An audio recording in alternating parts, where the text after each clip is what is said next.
আসসালামু আলাইকুম রহমতুল্লাহ। টেক বাংলা চ্যানেলে আপনাদের স্বাগত। কেমন আছেন আপনারা? ভালো নিশ্চয়ই। আলহামদুলিল্লাহ, আমিও ভালো আছি।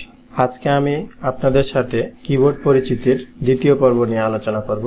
এর পূর্বে কিবোর্ড পরিচিতির প্রথম পর্বের আমি একটি ভিডিও দিয়েছিলাম। আশা করি আপনারা সেই ভিডিওটি দেখেছেন এবং বুঝতে পেরেছেন। আর যারা নতুন তারা আমার চ্যানেল থেকে পূর্বের ভিডিওটি দেখে আসতে পারেন, তাহলে আপনাদের জন্য বুঝতে সুবিধা হবে। আর নিয়মিত ভিডিও পেতে আমার চ্যানেলটি সাবস্ক্রাইব করে বেল আইকনটি অন রাখতে পারেন, তাহলে যখনই আমি নতুন কোনো ভিডিও আপলোড দিব তখন আপনি নোটিফিকেশন পেয়ে যাবেন।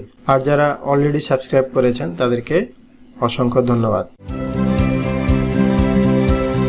তো আমরা কিবোর্ড পরিচিতি সম্পর্কে আমরা জানছিলাম। প্রথম ভিডিওতে আমরা ফাংশন কি, অ্যারো কি, অ্যালফাবেটিক কি এবং নিউমেরিক কি নিয়ে আলোচনা করেছিলাম। আজকে আমরা বিশেষ কি নিয়ে আলোচনা করব। প্রথমত আমাদের চিনতে হবে যে কিবোর্ডের মধ্যে যে বিশেষ কি আছে সেগুলো কোথায় কোথায় আছে, এগুলো আমাদের জানা দরকার এবং এগুলো দিয়ে আমাদের কি কাজ হয়, কোনটার কি কাজ সেটা আমাদের জানতে হবে। এইখানে দেখেন, এখানে একটা কি আছে, আপনার কিবোর্ডের বাম সাইডে উপরে কর্নারে দেখবেন। এই কিটির নাম হলো এস্কেপ। এই এস্কেপ কি এর সাহায্যে কোনো নির্দেশ বাতিল করা যায়। যেমন আপনি অনাকাঙ্ক্ষিত কোনো কিছু চাপ দিয়ে ফেললেন, আপনি এমএস ওয়ার্ডে লিখতেছিলেন, হঠাৎ করে হয়তো কোনো কিবোর্ডে চাপ লেগে এরকম চলে আসছে, তখন আপনি এই ডায়লগ বক্সটাকে সহজেই বাতিল করতে পারেন। বাতিল করার জন্য আপনি শুধু এস্কেপে যদি চাপ দেন তাহলে এটা চলে যাবে। যে কোনো কিছু হঠাৎ করে ভুল করে চলে আসলে এস্কেপ চাপ দিলে সেটা চলে যাবে।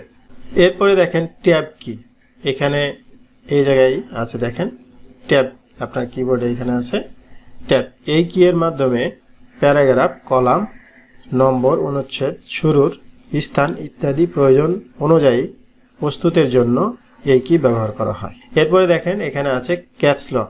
এই কি ব্যবহার করে ইংরেজি ছোট হাতের ও বড় হাতের লেখা টাইপ করা যায়। যদি আপনি এই ক্যাপস লকটা একবার চাপ দিয়ে লেখেন তাহলে লেখাটা ক্যাপিটাল লেটার হবে, আর যদি ক্যাপস লক ছাড়া লেখেন তাহলে স্মল লেটার হবে।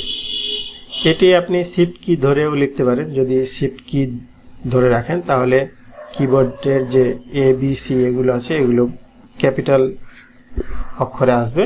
আর যদি আপনি মনে করেন যে না, সবগুলো আপনি ক্যাপিটাল লেটার দিয়ে লিখবেন, তখন ক্যাপস লক একবার চাপ দিয়ে লিখতে থাকলে সবগুলো ক্যাপিটাল লেটারে লেখা যাবে। তো শিফট কি একই ওয়ার্ডের মধ্যে বা শুরুতে বড় ছোট টাইপ করতে হলে এই কি ব্যবহার করা হয়। যেমন ঢাকা, খুলনা, চট্টগ্রাম, সিলেট এই শব্দগুলো লিখতে প্রথমে শিফট কি চেপে ধরে পরের অক্ষরগুলো শিফট কি ছাড়া লিখলে ছোট হবে। এইভাবে আপনারা লিখতে পারেন।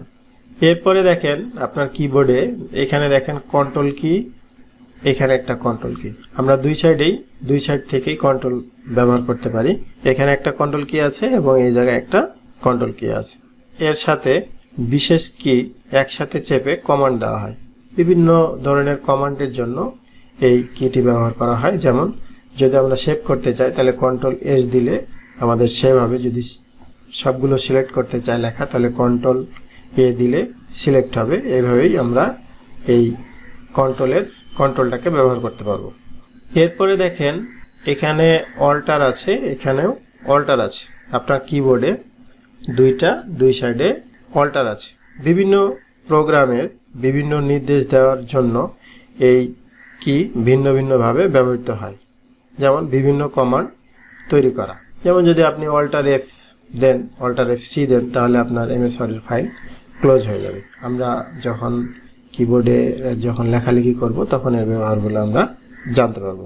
তো আমরা বিশেষ কি নিয়ে আলোচনা করছি আজকে এ পর্যন্তই। বাকি যে বিশেষ কিগুলো রইলো আমরা এগুলো নিয়ে পরবর্তী ভিডিওতে আলোচনা করব। তো ভিডিওটি যদি আপনাদের ভালো লাগে তাহলে লাইক, কমেন্ট ও শেয়ার করতে পারেন, যেন আপনার মতো অন্যরাও উপকৃত হতে পারে। কথা হবে পরবর্তী ভিডিওতে। সেই পর্যন্ত মহান আল্লাহ তাআলা আমাদের সকলকে ভালো রাখুন। আল্লাহ হাফেজ। আসসালামু আলাইকুম ওয়া রাহমাতুল্লাহ।